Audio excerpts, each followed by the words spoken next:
नाशिकच्या Deolali camp police ठाण्यात सहाय्यक पोलीस निरीक्षक पदावर कार्यरत असलेल्या कुंदन सोनोने या अधिकाऱ्याचा अपघाती मृत्यू झाला। गुरुवारी सायंकाळी 6च्या सुमारास सोनोने कर्तव्य बजावून घरी जात असताना वडनेर रोड परिसरात लष्कराच्या पेट्रोल पंपाजवळ लष्कराच्या टेम्पोचा सोनोनेंच्या दुचाकीला धक्का लागल्याने सोनोने खाली पडून गंभीर जखमी झाले।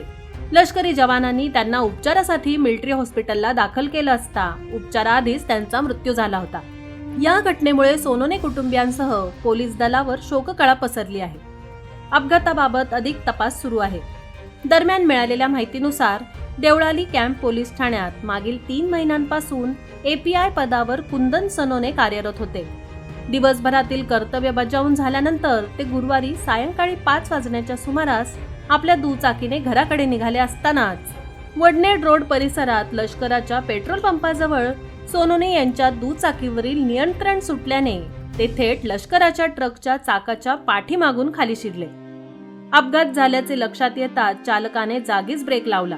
यानंतर तात्काळ सोनोने यांना जवानांनी गाडीच्या बाहेर काढत रुग्णालयात हलवलं, मात्र त्यांची प्राणज्योत मालवली होती। त्यांच्या पश्चात पत्नी, मुलगा, मुलगी, भाऊ असा परिवार आहे।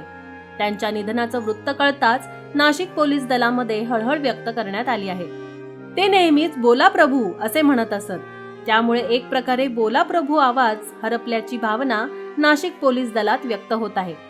ते 2000 सालच्या बॅचचे अधिकारी होते। गेल्या 23 वर्षांपासून ते पोलीस दलात सेवा देत होते।